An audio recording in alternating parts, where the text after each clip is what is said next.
The gavel was already raised. The air in courtroom 4B was thick enough to choke on heavy, with the scent of expensive cologne and desperate silence. Hayden Perry, the tech billionaire who thought he owned the world, sat with a smirk that could cut glass, his hand hovering over the gold-plated pen. He wasn't just divorcing his wife, he was erasing her. But just as Judge Henderson opened his mouth to finalize the settlement that would leave Lydia Perry homeless, a single sound stopped the clock. The sharp zip of a leather portfolio. Lydia didn't scream. She didn't cry. She simply slid a single yellowed document across the mahogany table. A document with a signature Hayden had long forgotten, but one that was about to cost him everything. The Honorable Judge Harold P. Henderson adjusted his spectacles, the fluorescent lights of the Superior Court reflecting off the thick lenses. He looked tired. It was 4:15 p.m. on a Friday, and the Perry divorce had been dragging on for 6 grueling months. To the outside world, Hayden Perry was a visionary, the CEO of Perry Systems, a man who had revolutionized cloud computing and turned a garage startup into a 9-figure empire. But inside these wood-paneled walls, he was just another wealthy man, trying to discard a wife who had aged out of his lifestyle. Hayden sat at the plaintiff's table looking every inch the master of the universe. He wore a bespoke navy suit that cost more than most people's cars. His posture relaxed, bordering on bored. Next to him sat Arthur Dent, a divorce attorney known in the city as the Great White Shark.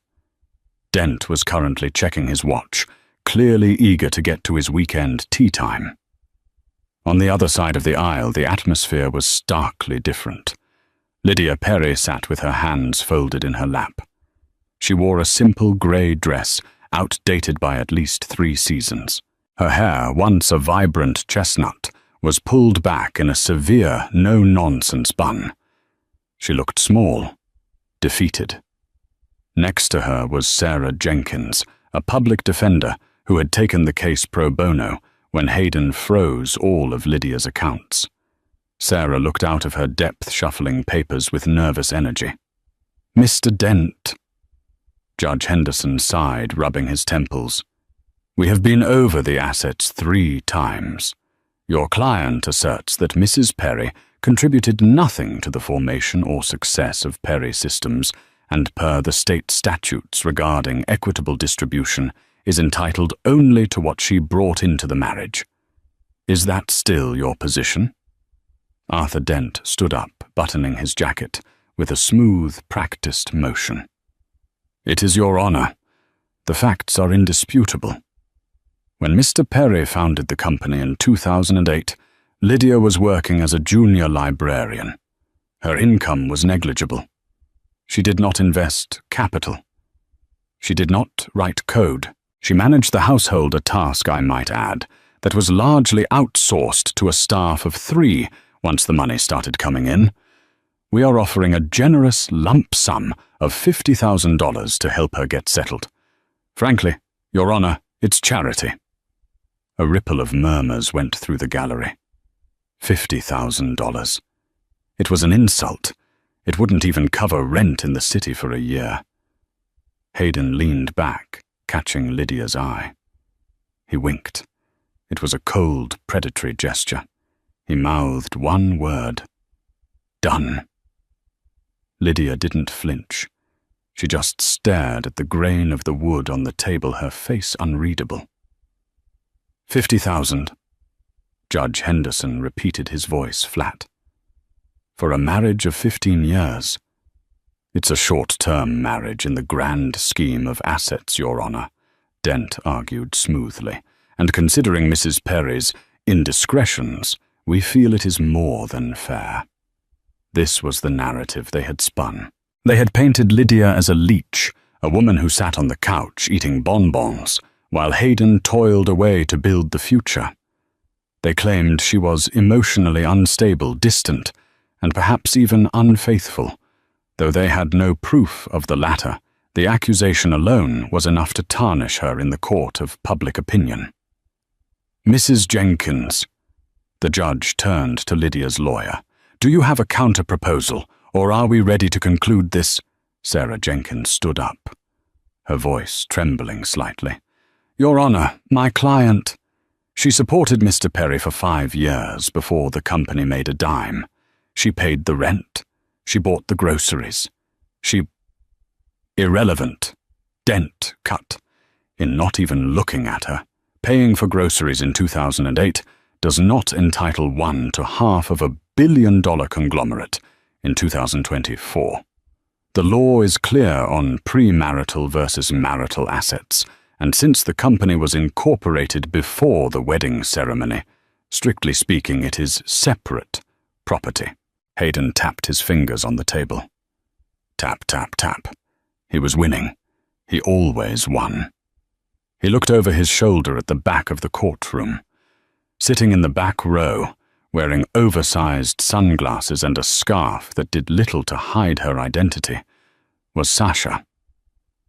Sasha was 24, an influencer with perfect teeth and zero understanding of how Hayden made his money, only that he had it.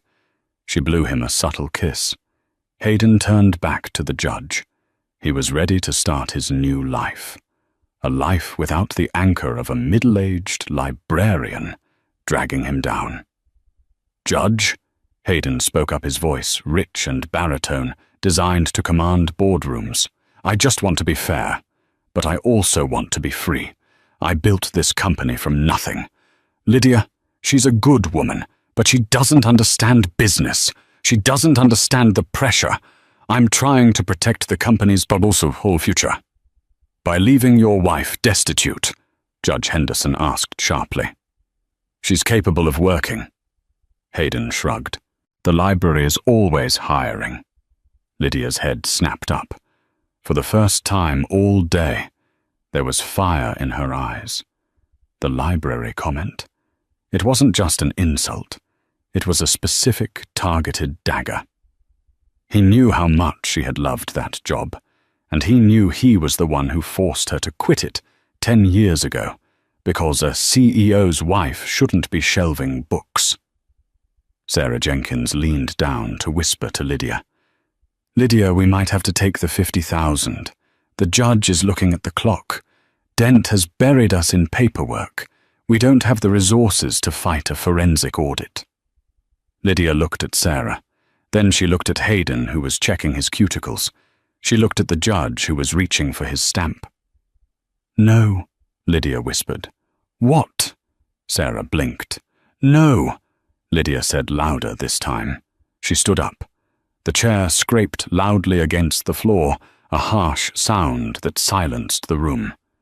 "Mrs. Perry," Judge Henderson peered over his glasses. "Speak through your attorney, please." "My attorney doesn't know everything, Your Honor," Lydia said, her voice clear and surprisingly steady. "Because until this morning I wasn't sure if I was going to use it." Hayden rolled his eyes. "Oh God, here come the hysterics. Can we wrap this up?" "Sit down, Mrs. Perry," Dent barked. Lydia ignored them. She reached into her battered tote bag, a bag she had owned since before the billions, and pulled out a thick manila envelope. It wasn't crisp and new, like the documents Dent had piled on the table. It was old. The corners were bent. There was a coffee stain on the bottom edge. "Mr. Perry says he wants to follow the law," Lydia said, walking around the table toward the bench. The bailiff stepped forward to stop her, but the judge held up a hand. "He says he wants to stick to the agreements we made." "I have no idea what that is." Hayden scoffed, though his eyes narrowed slightly. He scanned his memory. Had he signed something, a birthday card? A letter? Nothing that would hold up in court. He had an army of lawyers who reviewed every scrap of paper he touched. "It's a contract," Lydia said, placing the envelope on the judge's bench. "Dated June 14th, 2009. 1 year into our marriage, 6 months before Perry Systems went public. Dent laughed. A post-nup. If Mr. Perry didn't file it with us, it doesn't exist. And even if it does, if he didn't have legal representation at the time of signing, it's void. Nice try, honey. Lydia turned to look directly at Hayden. You didn't have representation, Hayden, because you didn't want them to know what you did. Hayden's face went a shade paler. June 2009. The summer of the breach. What is this? Judge Henderson asked, opening the clasp. He slid out the document. It was handwritten on legal pad paper, but it was notarized. There were 3 stamps on it. It's an agreement regarding the ownership of the intellectual property known as the algorithm, Lydia said, specifically the source code that Perry Systems is built on. This is ridiculous. Hayden stood up his chair, flying back. That code is mine. I wrote it in the garage. You wrote the interface, Hayden, Lydia said, her voice dropping to a dangerous chill. You couldn't solve the data compression issue. You were stuck for 4 months. You were going to lose the venture capital funding. Remember? The courtroom was dead silent. Even Sasha in the back row had lowered her sunglasses. I fixed it, Hayden stammered. I stayed up 3 nights in a row and fixed it. No, Lydia said. You passed out drunk on the sofa. I fixed it. A gasp rippled through the gallery. Liar, Hayden shouted. She's a librarian. She doesn't know C++. She doesn't know Python. I have a double major in mathematics and information systems from MIT. Hayden, Lydia said quietly. A degree I never used because you wanted a traditional wife. A degree you conveniently forgot to mention to your lawyers. Judge Henderson was reading the document. His eyebrows had climbed so high they were practically touching his hairline. He looked up at Hayden, then down at the paper, then back at Hayden. Mr. Dent, the judge said, his voice unusually soft. You might want to see this. Dent scrambled to the bench. He snatched the paper. As he read, the blood drained from his face so fast he looked like a corpse. It says, Dent choked. It says that in exchange for Mrs. Perry providing the solution to the compression bottleneck, Hayden Perry grants her 51% of all future controlling interest in any entity utilizing said code. And, Lydia added, there's a clause at the bottom. Paragraph 4. Dent looked down. His hands were shaking. The fidelity clause. Read it, Lydia commanded. It was the first time she had given an order in 15 years. Dent swallowed hard. In the event that Hayden Perry seeks to dissolve the marriage or is found to be engaging in extramarital affairs, the remaining 49% of his shares shall immediately revert to Lydia Perry as a penalty for breach of trust. Silence. Absolute suffocating silence. Hayden dropped back into his chair. He looked like he had been shot. That's not legal, Hayden whispered. It can't be legal. It's notarized, Judge Henderson said, looking at the stamp. By Justice Samuel Alito. How on earth did you get a Supreme Court justice to notarize a handwritten contract? He wasn't a justice then, Lydia said. He was an old friend of my father's. We were at a barbecue. Hayden was desperate. He begged me to fix the code. He said he'd give me anything. I told him I didn't want money. I just wanted security. I wanted to know he wouldn't use my work to get rich and then dump me for a younger model. She glanced at Sasha.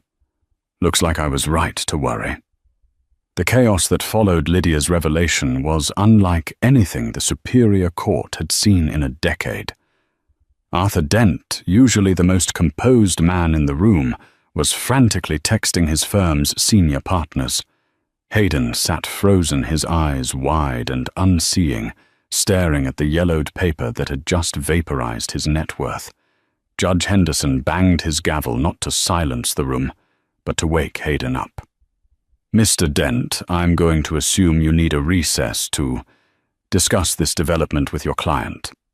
"Recess," Dent squeaked. "Your Honor, I move for a dismissal." "This document is a forgery.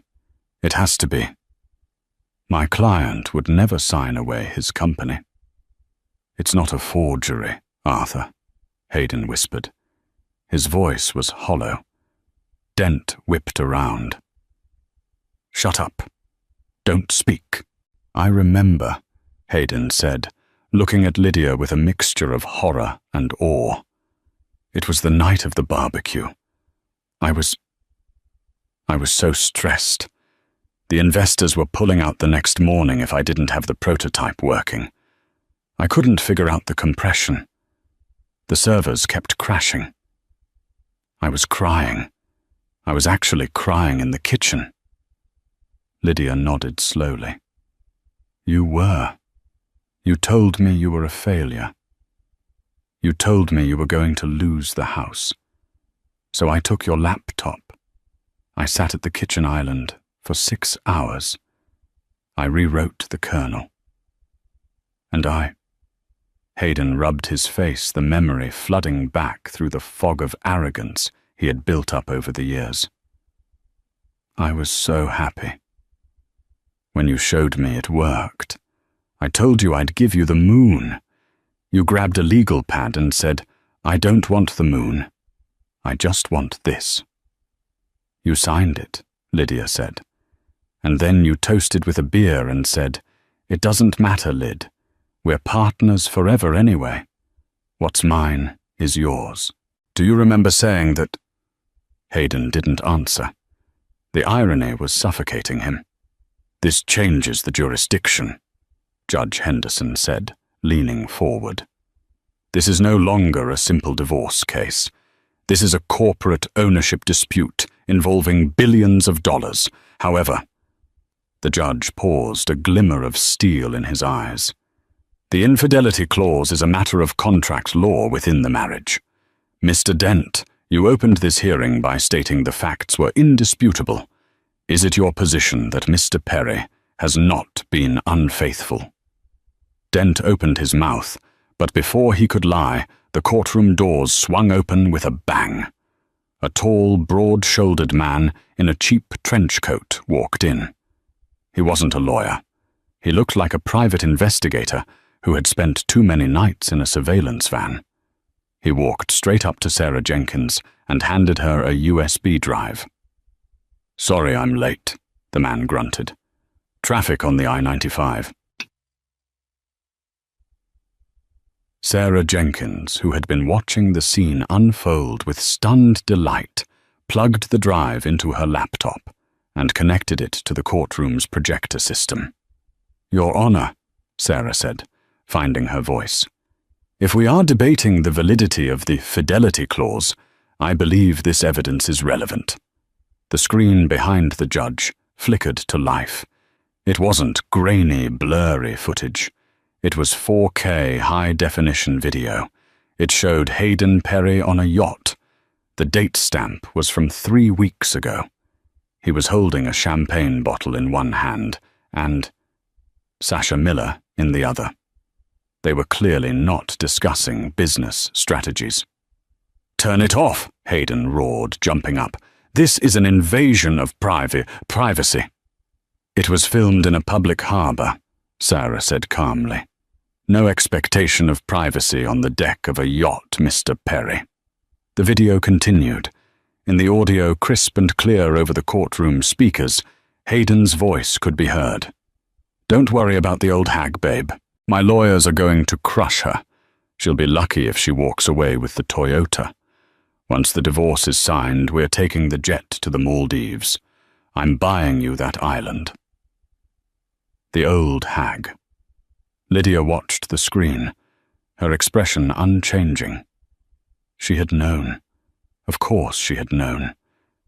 But hearing it, hearing the man she had saved, the man she had loved, speak about her with such visceral contempt, it severed the last thread of emotional attachment she had.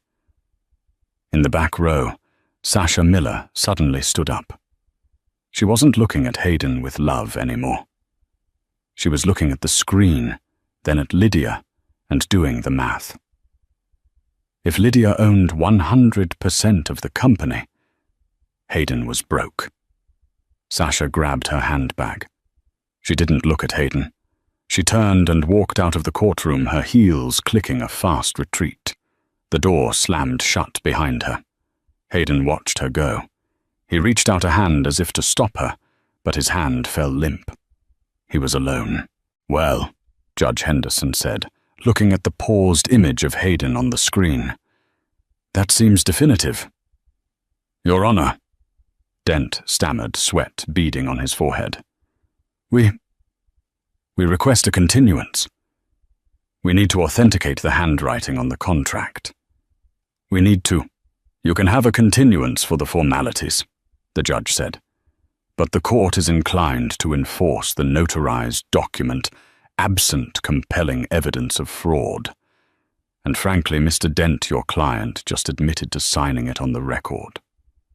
Hayden sank into his chair. He looked at Lydia. "Lydia, please. We can work this out. You don't know how to run a company. The board will eat you alive. The stock will tank if they find out." Lydia finally sat down. She looked at him, really looked at him for the first time in years. She saw the wrinkles he tried to hide with Botox. She saw the fear behind the arrogance. "I don't need to run it, Hayden," she said softly. "I just need to own it. I can hire people to run it. People who actually know how to code." "You can't do this," Hayden hissed. "I am Perry Systems." "Not anymore," she said. "Now you're just the ex-husband of the owner." The judge cleared his throat. "We will reconvene on Monday at 9:00 a.m. to finalize the asset transfer protocols. Mr. Perry, I suggest you use the weekend to pack your things from the marital residence. Mrs. Perry, or should I say Ms. Bennett, the court grants you temporary exclusive possession of the estate pending the final ruling." "Thank you, Your Honor," Lydia said. As the bailiff called, "All rise," Hayden didn't move. He sat there staring at the empty table where his billions used to be. But the drama wasn't over. As Lydia packed her bag, Arthur Dent leaned over to Hayden. "We're not dead yet. There's a loophole. There's always a loophole. The contract says intellectual property known as the algorithm. We just have to prove that the current company doesn't run on that algorithm anymore. We have to prove you rewrote it." Hayden's eyes lit up, a flicker of hope. I did update it. In 2015, we migrated to a new architecture. Then the contract only applies to the old code. Dent whispered, a shark smelling blood in the water again. "She owns a piece of history. You still own the company. We just need to prove the separation." Lydia was walking toward the exit. She paused at the door, sensing the shift in the room. She looked back at Hayden and Dent, who were now huddled together plotting. She smiled. It was a sad smile. Because she knew something they didn't. She knew exactly what was in the 2015 update. Because she had written that one, too, under a pseudonym. The weekend that followed the courtroom bombshell was a study in contrasts. While Lydia Perry sat in the quiet, echoing expanse of the mansion she had been exiled from, sipping tea and watching the movers pack Hayden's collection of rare electric guitars, Hayden was at the Perry Systems headquarters, sweating through his third shirt of the day. It was 2:00 a.m. on Sunday. The skyscraper was empty, save for the cleaning crew and the security guards who were paid enough to look the other way. Hayden was in the server room, a subterranean fortress chilled to a constant 60 degrees. Next to him was Kevin O'Malley, the company's chief technology officer. Kevin looked terrified. "I need you to scrub the headers," Hayden demanded, his voice echoing off the racks of blinking servers. "The 2015 update, the Titan architecture. I want every line of code that predates 2016 erased or rewritten." Kevin adjusted his glasses, his hands shaking as he typed on the terminal. "Hayden, you don't understand. The Titan update isn't just a patch, it's the foundation. If I delete the core kernel, the entire cloud collapses." Amazon. Google, the government contracts. Everything goes dark. We're talking about a global outage. "I don't care about the outage." Hayden slammed his fist against a server rack. "I care about ownership. Dent says if we can prove the code is new, the contract is void. Who wrote the 2015 patch, Kevin?" "It was me, right? I supervised the team. Put my name on the commit logs." Kevin stopped typing. He turned his swivel chair slowly to face his boss. The blue light from the monitors washed out his face, making him look like a ghost. "Hayden, you didn't write Titan," Kevin said softly. "You were in rehab in Malibu in 2015. Remember? You told the press it was a spiritual retreat." Hayden froze. He had hoped everyone had forgotten that. "So I directed it remotely?" "No." Kevin shook his head. "We received the code packages via an encrypted server. We thought you hired a contractor, a ghostwriter. The code was flawless, better than anything our team could produce. The developer signed it with a handle." "What handle?" Hayden demanded. "L.B. Lovelace," Kevin said. Hayden stared at him. The air in the room seemed to drop another 10 degrees. L.B. Lydia Bennett, her maiden name. And Lovelace, as in Ada Lovelace, the first computer programmer in history. It was a joke, a private joke she had played on him right under his nose. "She wrote it," Hayden whispered, the horror dawning on him. "She wrote the update while I was drying out, and she let me take the credit to keep the stock price up." "If she has the cryptographic key for that handle," Kevin said, "she can prove authorship in seconds. And if she proves she wrote the modern architecture, she doesn't just own 51% based on the old contract. She owns the intellectual property rights to the entire platform." Hayden leaned against the wall, sliding down until he hit the floor. He wasn't just fighting a divorce settlement anymore. He was fighting a creator who could remote detonate his entire life.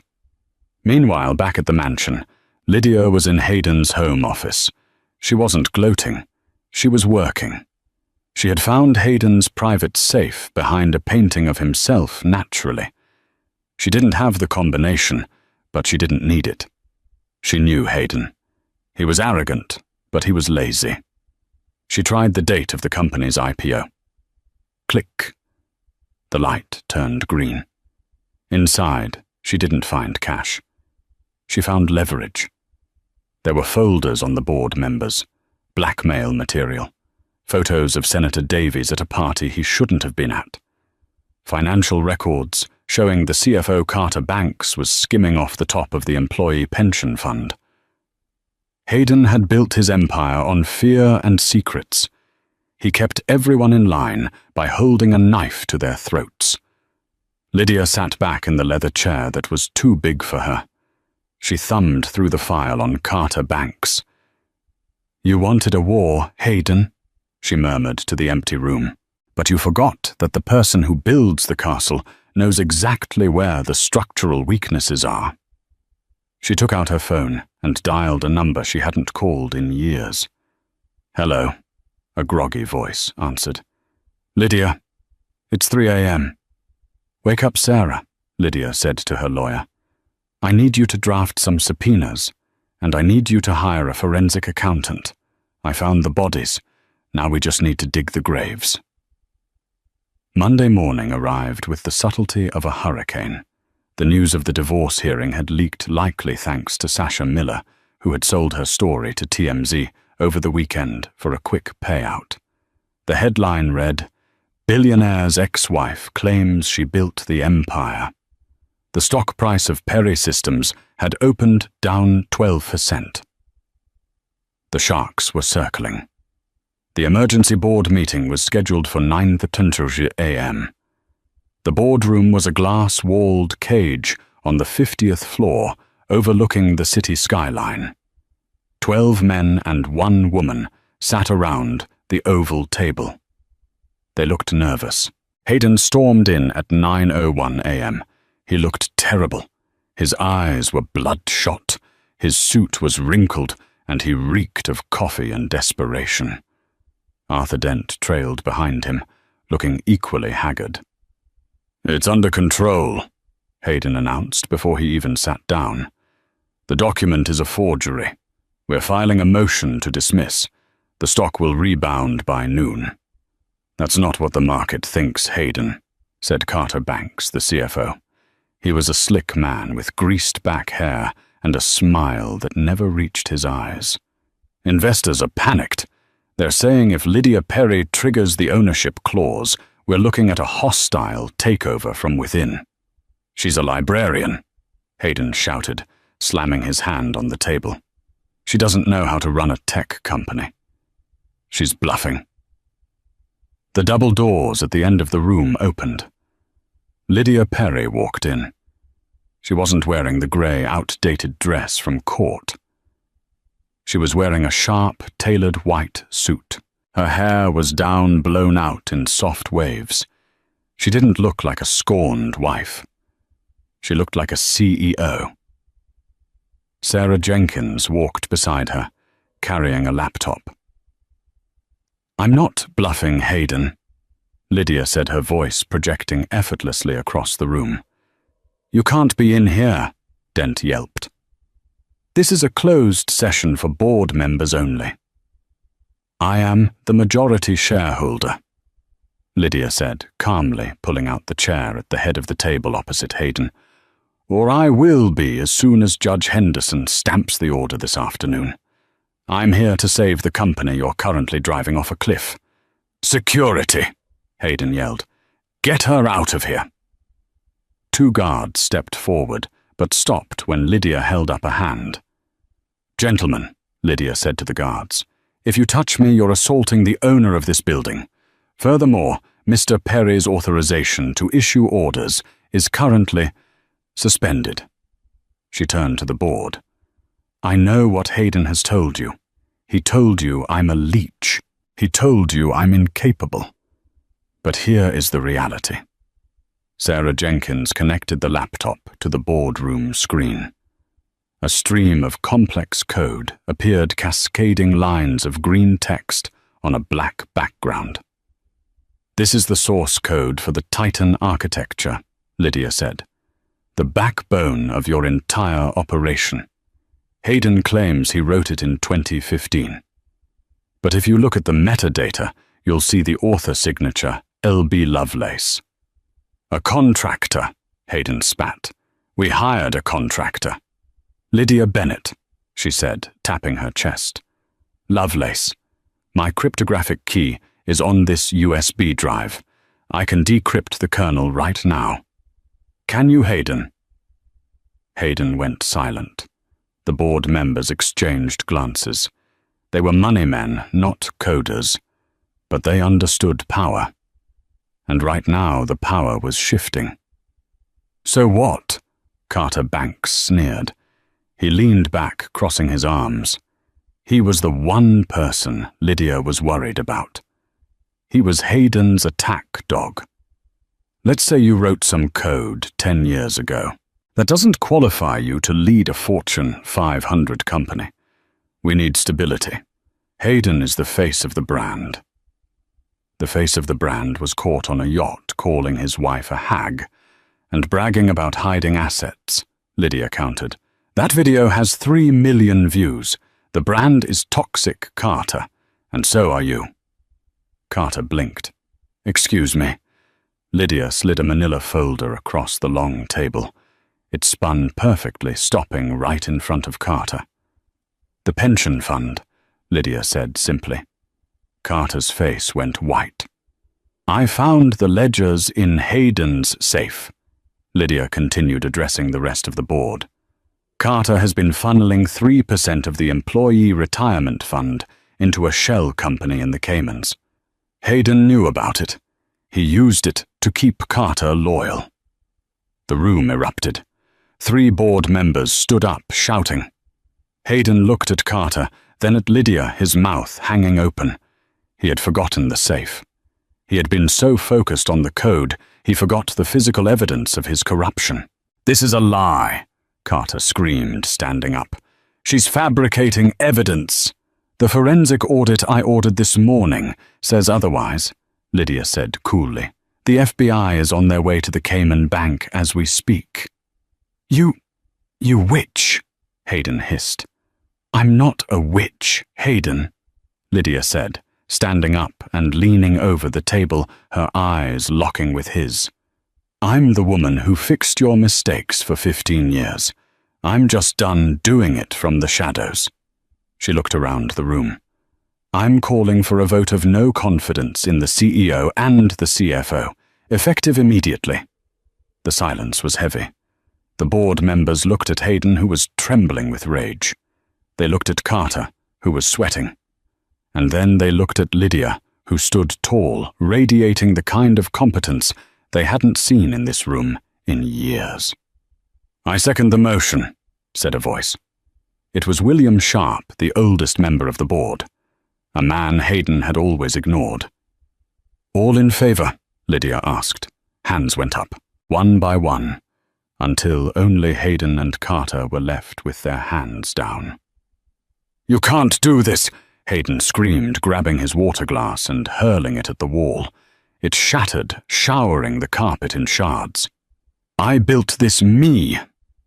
"Escort Mr. Perry and Mr. Banks from the building," Lydia said to the security guards. This time the guards didn't hesitate. They moved toward Hayden, but Hayden wasn't done. As the guard reached for his arm, Hayden shook him off. He straightened his jacket, a manic glint in his eye. "You think you've won?" Hayden laughed. It was a jagged, unstable sound. "You think you can just walk in here and take my life? You forgot one thing, Lydia." "And what is that?" "You signed the NDA." Hayden smiled.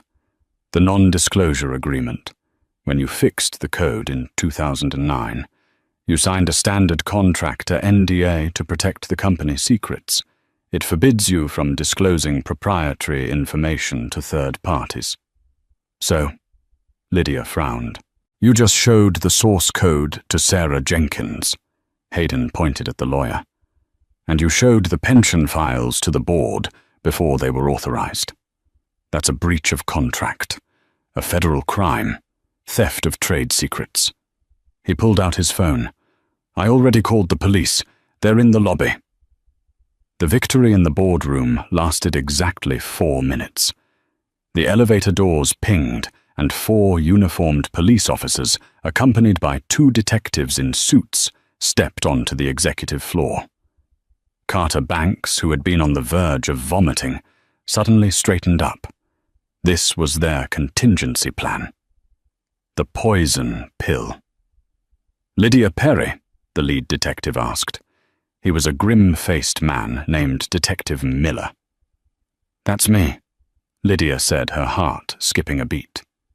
"You are under arrest for corporate espionage, theft of trade secrets, and violation of the Computer Fraud and Abuse Act," Detective Miller said, pulling out a pair of handcuffs. "This is insane." Sarah Jenkins stepped in front of Lydia. "She owns the company. You can't steal from yourself."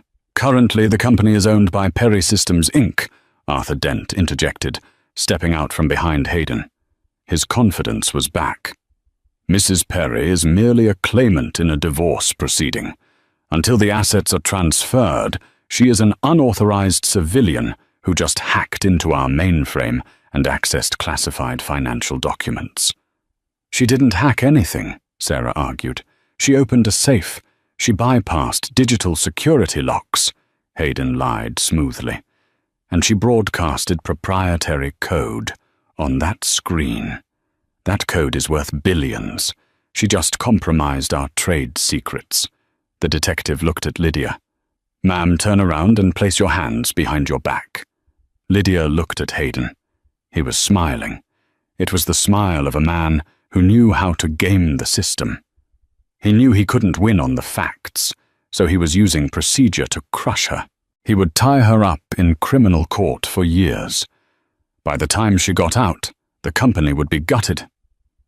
The money moved, and he would be in a non-extradition country. It's okay, Sarah, Lydia said, holding out her wrists. The cold steel of the cuffs clicked shut. The sound was deafening in the silent boardroom. We'll have you out in an hour, Sarah promised, though she looked pale. This is a malicious prosecution. Take her away. Hayden waved his hand dismissively. And make sure the press gets a good photo of the CEO in cuffs. As the police led Lydia out, she didn't look down. She kept her head high. She walked past the board members who had just voted for her. They looked confused, unsure of which alpha dog to follow now. Hayden turned to the board. Sorry about that, gentlemen. My ex-wife is unwell. Mental instability. I'll handle the cleanup. Carter and I will get back to work.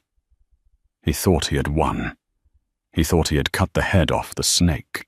But Lydia wasn't the snake. She was the venom.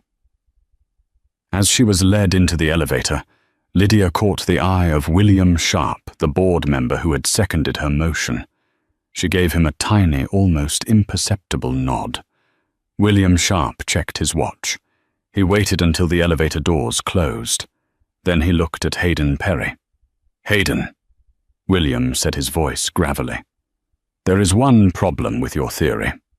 What's that, Bill? Hayden asked, pouring himself a fresh glass of water, his hands shaking slightly. You said she hacked the mainframe to get the code, William said. But the system logs show that the code was accessed using the master admin credentials. So she stole my password. Hayden shrugged. No, William said. The master admin account hasn't been used by you in 5 years. We all know you lost the password. That account belongs to the system architect. William tapped the table. If Lydia logged in as the architect, she didn't steal the secrets. She is the secret. It doesn't matter, Hayden snapped. She's in jail. By the time she gets bail, I'll have fired the board and restructured the bylaws. Hayden pulled out his phone to call his broker. Sell, he barked into the phone. Sell everything in the secondary accounts. Move the liquid cash to the crypto wallets. You can't do that, Carter Banks whispered. The FBI is watching. The FBI is slow, Hayden hissed. I'm fast. Lydia sat in the back of the police cruiser, watching the city pass by through the wire mesh. It was humiliating. It was terrifying. But as they turned the corner toward the precinct, she saw a news van, then another, then a crowd. Sasha Miller's interview had gone viral, but not the way Hayden intended. The internet sleuths had dug up everything. They found the old forum posts from 2009, where L.B. Lovelace was helping other coders fix Perry Systems bugs while Hayden was partying. They found Lydia's college transcripts. The narrative wasn't crazy ex-wife. The narrative was genius woman robbed by tech bro. When Lydia stepped out of the police car, the flashes of the cameras were blinding, but they weren't shouting insults. Lydia, did you write the code? Lydia, is it true he fired you for being a librarian? Lydia, we believe you. Lydia stopped. The detective tugged on her arm, but she planted her feet. She looked directly into the camera of a local news station. Hayden Perry just had me arrested for stealing my own creation. she said, her voice clear and ringing. "He thinks this is the end, but tell him to check his email, specifically the automated dead man switch I set up in the system." "What dead man switch?" the reporter yelled.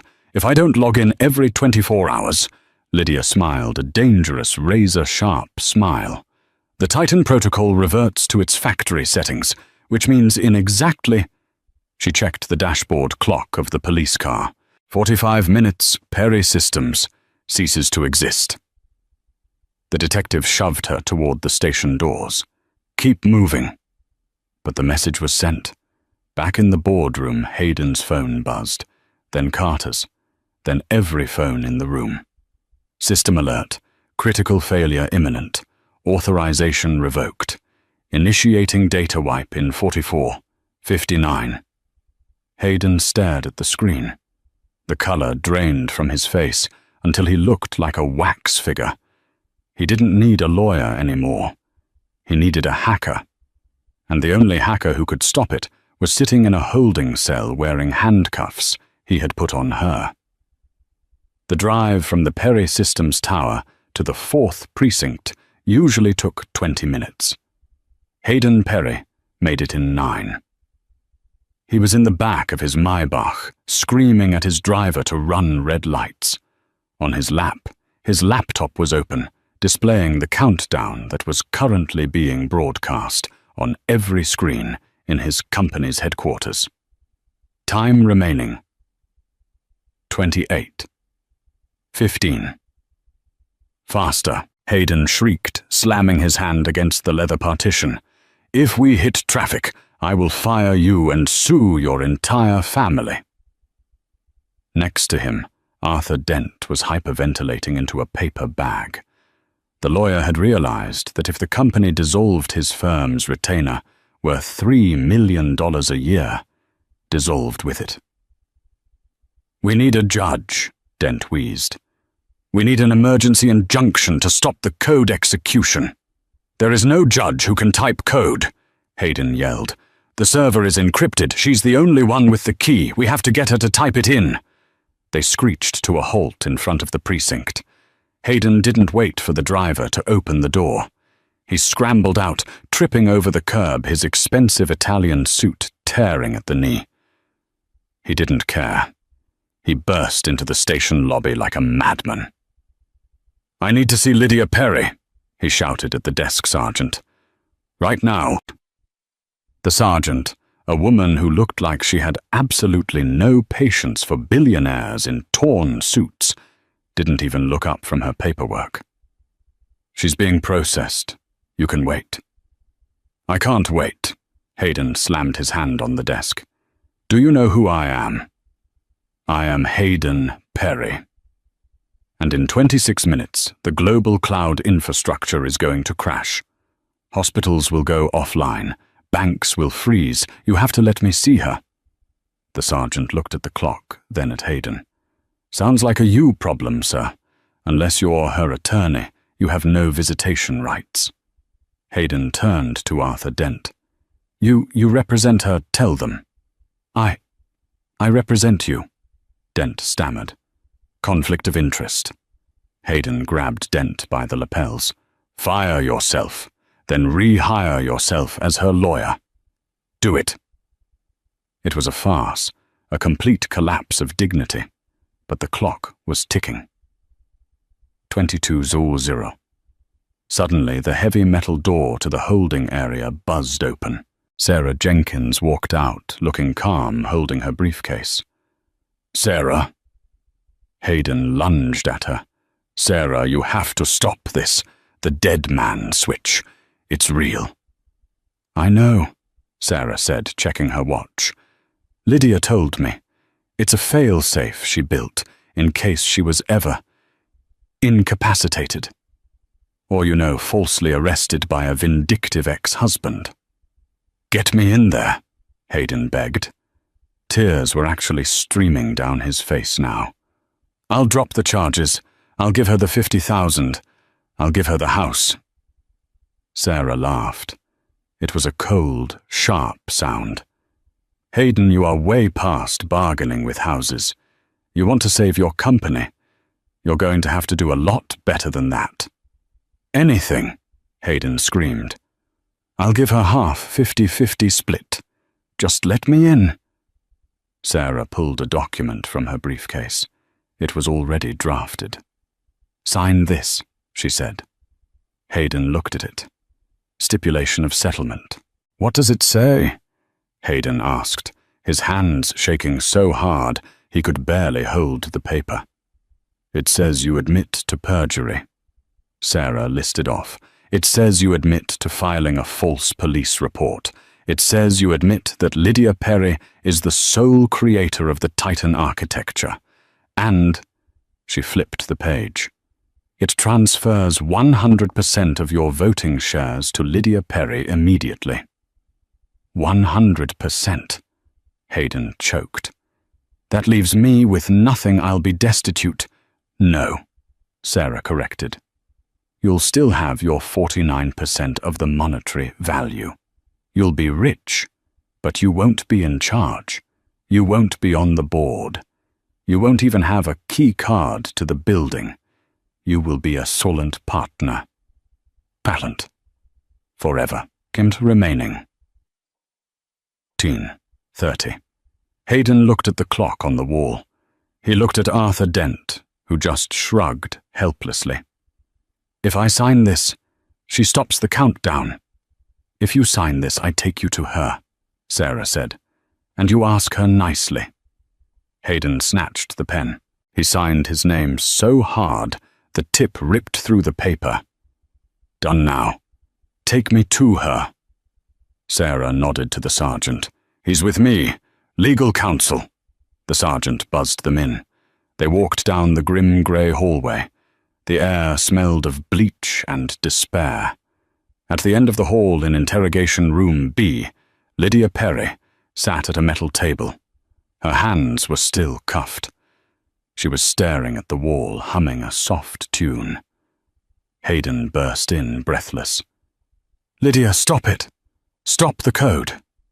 Lydia turned slowly. She looked at Hayden, then at Sarah. She saw the signed paper in Sarah's hand. Did he sign it? Lydia asked. He did, Sarah said. Good, Lydia said. She looked at Hayden. Unlock me. I don't have the keys, Hayden yelled. Officer, unlock her.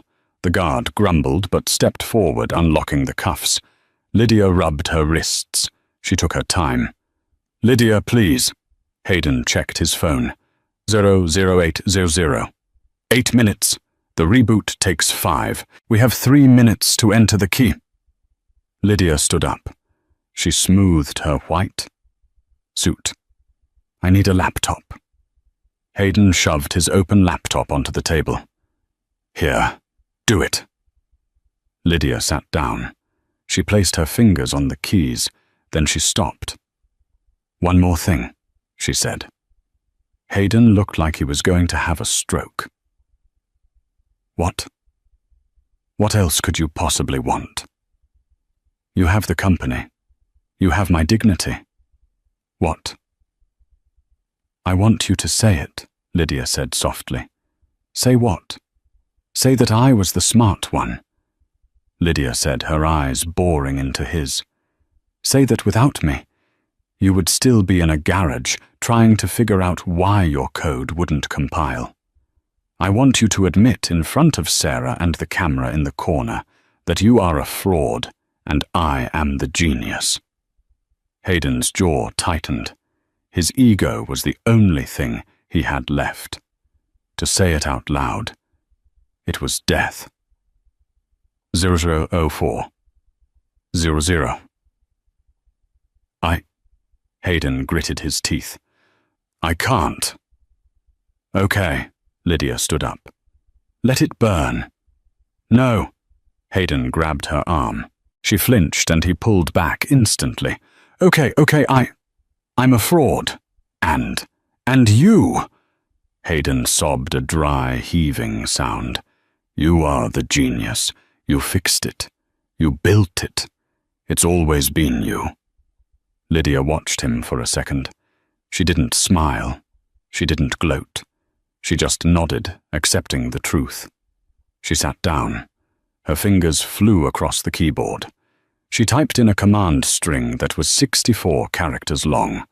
It was complex, elegant, and memorized perfectly. Enter. On the screen, the red countdown froze at 0001:42. The text turned green. System restored. Titan protocol secure. Hayden collapsed into a chair, burying his face in his hands. It was over. The company was saved. But it wasn't his company anymore. 2 weeks later, the courtroom looked very different. There was no tension. There were no outbursts. Judge Henderson sat on the bench looking over the final decree with a sense of profound relief that this case was finally leaving his docket. Lydia sat at the plaintiff's table. She was alone this time. Sarah Jenkins was now the general counsel of Perry Systems and was busy firing the entire HR department, so Lydia had come by herself. She didn't need protection anymore.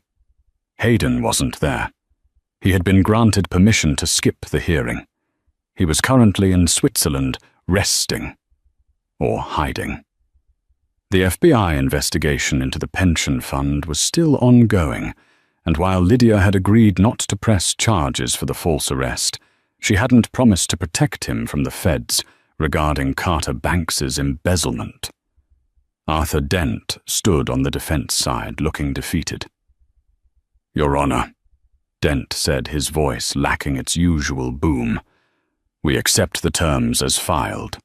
"Very well," Judge Henderson said. He stamped the document. Clack, thud. "The marriage is dissolved," Henderson said. "The assets have been distributed according to the settlement. Mrs. Perry, excuse me, Ms. Bennett. You are free to go." Lydia stood up. "Thank you, Judge." She walked out of the courtroom. The hallway wasn't empty. It was lined with reporters. But this time, Lydia didn't stop to give a quote. She didn't need to. Her actions had spoken louder than any soundbite. She walked out of the courthouse and down the steps to the waiting car. It wasn't a Maybach. It was a sensible, high-end electric sedan. As she got in, her phone buzzed. It was a text from Hayden. "Hayden, I hope you're happy. You took everything." Lydia looked at the message. She thought about blocking him, but that felt petty. Instead, she typed a reply. "Lydia, I didn't take anything, Hayden. I just took back what I made." She put the phone away. "Where to Ms. Bennett?" the driver asked. "The office?" Lydia said. "We have a bug in the API to fix." The car pulled away, merging into the traffic of the city she now owned a significant piece of. Back in the courthouse, the janitor was sweeping up the debris of the day. He found a discarded newspaper on a bench. The headline read, "The Silent Partner Speaks How Lydia Bennett Reclaimed Silicon Valley." Underneath there was a picture. It wasn't of Lydia in the boardroom. It wasn't of her in the beautiful white suit. It was an old, grainy photo from 2009. A barbecue. A young Hayden Perry was laughing, holding a beer, looking at the camera. But in the background, slightly out of focus, was Lydia. She was sitting at a patio table, hunched over a laptop, typing furiously. Nobody had noticed her back then. They only saw the man in the front. But the caption simply read, "The Architect." Lydia looked out the window of her car as the Perry Systems tower came into view. The giant C logo was still on top. She made a mental note to change that. Bennett Systems had a nice ring to it, or maybe just Lovelace. She smiled. She opened her laptop. She had work to do. And that is how Hayden Perry learned the most expensive lesson of his life. Never underestimate the person who knows your passwords. Lydia didn't just win a divorce case. She rewrote the source code of her own life. It brings a whole new meaning to the phrase, Knowledge is power, doesn't it? If you enjoyed this story of justice served cold, and digitally make sure to hit that like button. It really helps the channel grow. And if you want more stories about karma betrayal and the underdogs taking over the world, smash that subscribe button and turn on the notification bell so you never miss an upload. What do you think? Did Hayden deserve to lose it all? Or was Lydia too harsh? Let me know in the comments below. I'll see you in the next video, school.